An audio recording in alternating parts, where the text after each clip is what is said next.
Good afternoon, everyone. Thank you for joining us. My name is Colleen Cash, and I'm working with the Nova Scotia Hospice Palliative Care Association.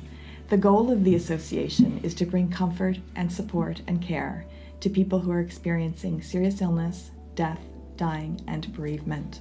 And one of the ways we hope to do this is providing education and information to people in their families so they can be better prepared for the final stage of their life's journey.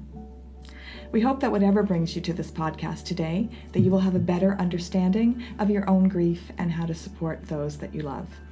To begin, I'd like to thank our sponsor and our funder, the Government of Canada's New Horizon Program for Seniors. The purpose of our session today is to focus on seniors and grief, and why that stage of our lives may have grief impact us differently than other stages. How can we support people that we love that are grieving, and how can we better prepare and support ourselves as we go through the grieving process, particularly as we age? Before we go any further, I'd like to introduce our guest today, Roy Ellis. Roy is a writer and therapist based in Halifax and has over 30 years experience working with grief and bereavement. And I'd like Roy for you to take a few minutes and tell us about yourself and why you're here with us today. Thanks, Colleen. It's great to be here with you. I was a chaplain. I started with spiritual care when I began work, and of course that's a lot of the work that chaplains do and spiritual caregivers do is involving death, loss, crises that people are in, spiritual crises, but also mental health crisis. So I did when I started my work, I was working with people with HIV and AIDS and experiencing the huge losses and the changes in their lives. This was in the late 90s. Then I moved into mental health and did 10 years as a mental health spiritual caregiver here in Halifax. And my last 12 years, I worked with the palliative care service in the central region with the Nova Scotia Health Authority, bringing bereavement care to people that were ill and sick, to families that were dealing with someone that had cancer or some sort of an illness involved in palliative care, and then during the dying process. And then also the lion's share of my work was with people who were grieving actively. And of course, given the fact that many people who are coming into a palliative care environment, they're probably older. The demographic is probably 60 and upwards in terms of who you're seeing. Of course, we do see outliers, people 40, 50, but most of the people I was seeing were seniors. Right. And so by default, I became a bit of an expert on seniors. And we also know that in our culture right now, with the baby boomers getting older and aging and dying, we see the peak of that mechanism at about 2030. We're going to be seeing more people dying that year than we've ever seen in Canada, and then that will begin to taper off. So we're still looking at another 10 years before we hit peak. So we really are seeing a lot more seniors dying. And it's going to be really important for all of us to be aware of how we can help, what to look for, and how to move through that transition in our own life. I'm 57 myself. I'm moving into seniority, and so it's important for me to also have a sense of what's happening and where I'm going. We are all living longer, living healthier, living with chronic illness and all of the things that come with it. And we're also experiencing a lot of loss. It's part of living and going through your life, and having a long life also means that you've experienced quite a bit of loss.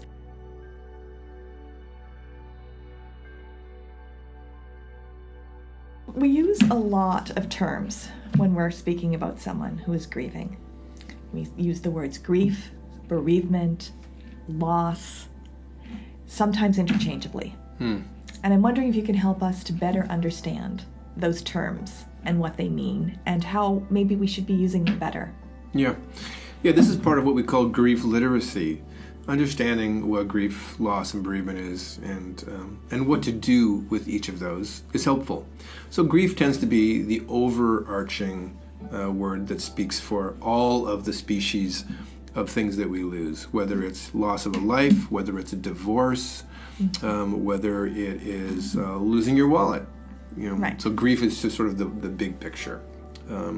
Bereavement is specific to death. If we lose someone, we say we're bereaved, we're bereft. And so bereavement specifically is about death. And that also, I think, includes pets. because pets are very special to people, and people have powerful experiences of loss associated with their beloved pets.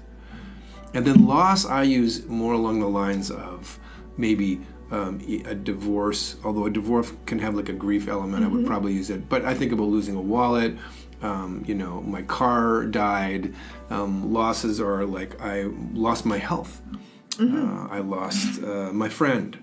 So losses, I think we can, again, is a more of it's a catch-all for all those other losses. Those are just very powerful too. That's not to say that they're less important. If you lose your job, that can have powerful impact for your life. It could even be traumatic. It could be a traumatic loss. If you were injured at work, for instance, that would be a traumatic loss.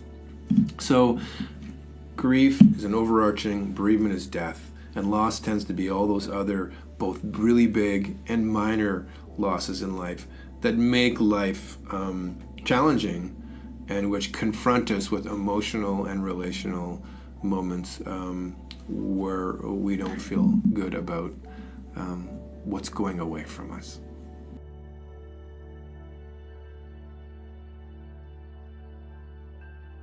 Well, developmentally, of course, we shift from childhood to adolescence to sort of our young adulthood, and then into sort of the middle years of adulthood and nest making and homemaking.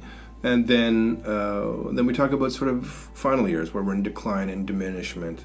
So there's no doubt that with each of these stages between growth, maturity, maintenance of a life and relationships, and the end of life, that the way that we experience ourselves, the way that we experience life, our awareness of mortality, our awareness of what's just and unjust, what feels right. It feels much less just for a child to die to a 30-year-old than for a child perhaps to die with someone who's 80. That's not to say that a mother is not going to grieve hard, but there's going to be a different quality. And so we want to be aware of the different kinds of factors that are impacting seniors specifically, as compared to, say, maybe like someone who's at middle age, or how a child or an adolescent or a young person. And I think one of the main things that we know about seniors and what's different with seniors is that they just have so few resources at their disposal, and their life has changed, and their life in some ways is full of loss in a way that it isn't when we're in midlife, or especially when we're young, when a loss can feel so odd and strange and new to a teenager, and making meaning out of that loss is crucial. In fact, the way that a teenager or a child experiences death and loss within the context of a community can inoculate them for being good grievers when they get older. Okay. So it's really important that the elderly and the seniors actually are the ones who teach the young people how to grieve, because we're sort of born to grieve. It's in our DNA. It's what we do as people. So, with children and teens, it's really about meaning making and trying to figure out how this fits in and what they can do and how can they participate.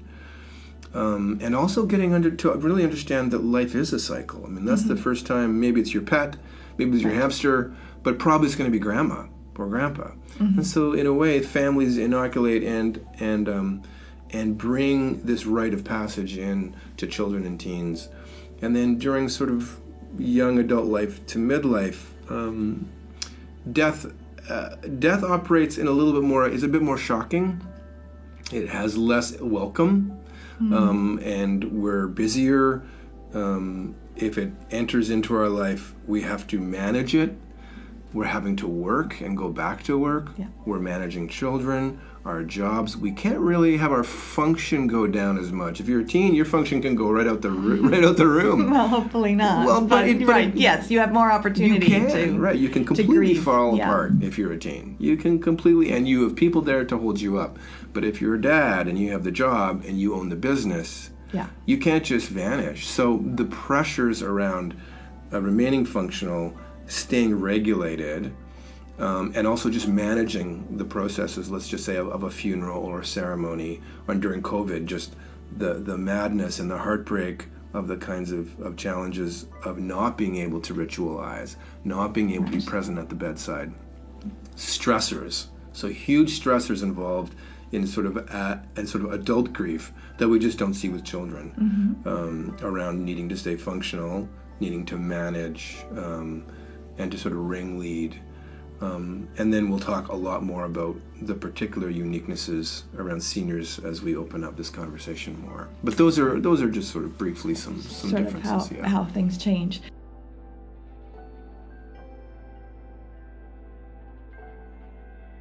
Seniors tend to be more familiar with losses, not only sort of within their, and loss is a big word, so it can be, life has changed for them.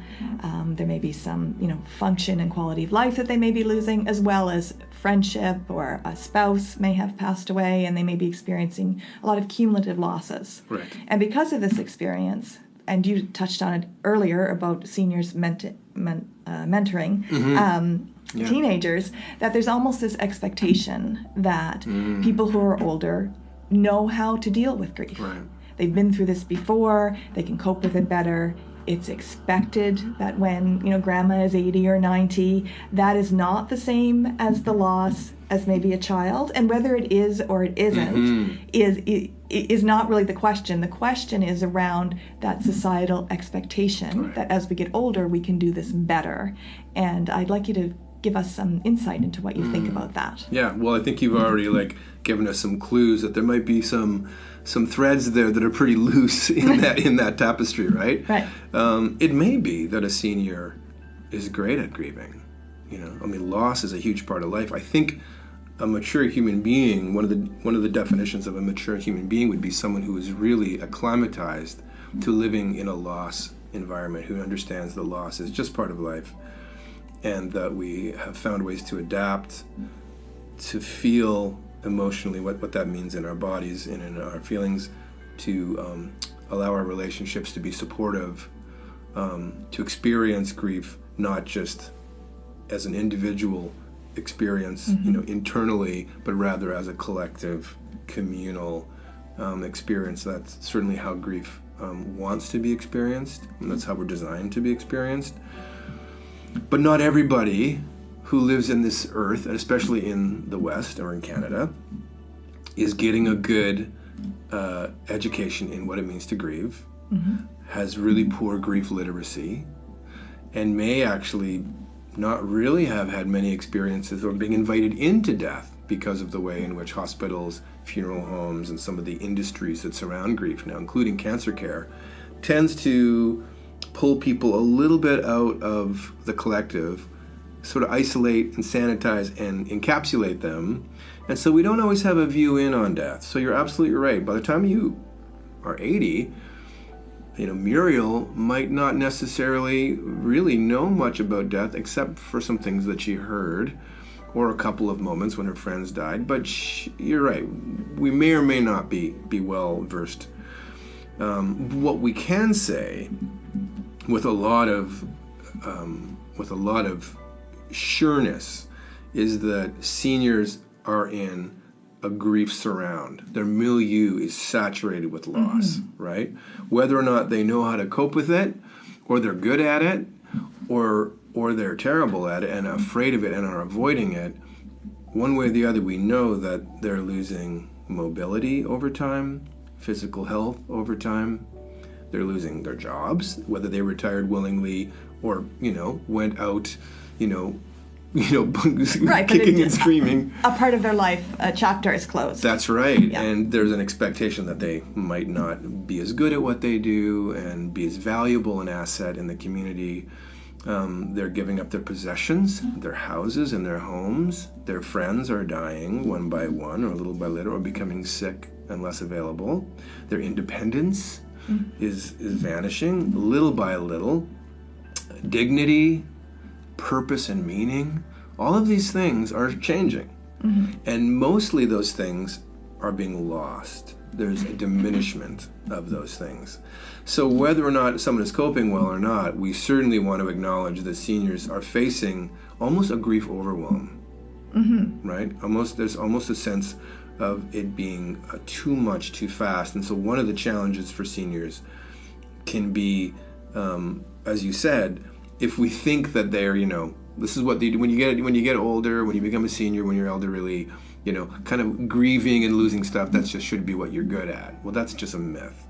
In some ways, it may be more challenging because of the wealth and because of the overburden of grief that we might actually see seniors, and with the loss of resources and the loss of support, that leaves them very vulnerable for isolation, loneliness. Or we'll go into that Right. into a minute. But by no means do I think we should think that seniors are the Buddhas of bereavement. No, we shouldn't. Yes, and everyone is a human who experiences Right. loss, and loss is loss regardless of when you experience it. Mm-hmm.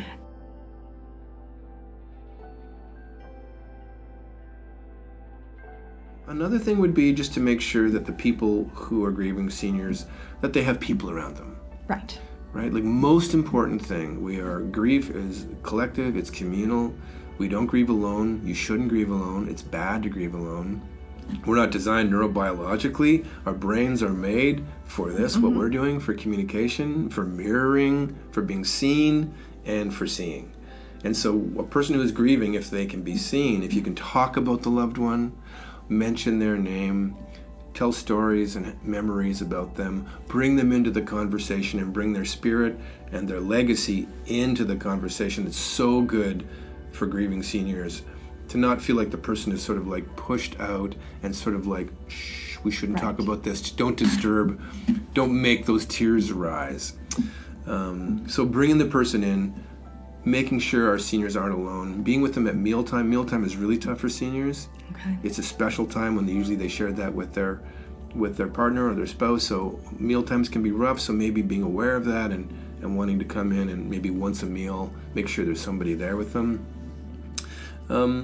And also just to recognize that seniors are really likely to sort of not reach out themselves. They're likely to sort of hold confidently and try and appear not to disturb anything and be a burden and cause a ruckus. So we might want to step in and be a little bit more proactive in stepping into their world, even if they look okay and they're putting on a nice front, just to break through a little bit and say, how are you doing? I would like to talk to you about your feelings. And finally, I would say not immediately sending them to treatment if they're showing a lot of sadness. Not to medicate their grief just because their sadness is going on for months, because it's going to go on for months. So many times as a grief counselor, I had families calling up, I want mom to come see you. She's crying. And then I'll talk to mom and she's like, just having normal grief. It's 3 months in. She misses her husband. She slept with him every night for 67 years. She misses him. Right. She's not going to get over it in 3 months. No. But she's also not sick. No. So relaxing as kids and family and just letting there be more room for seeing and living with the anxiety of seeing our loved ones grieving and bereaved.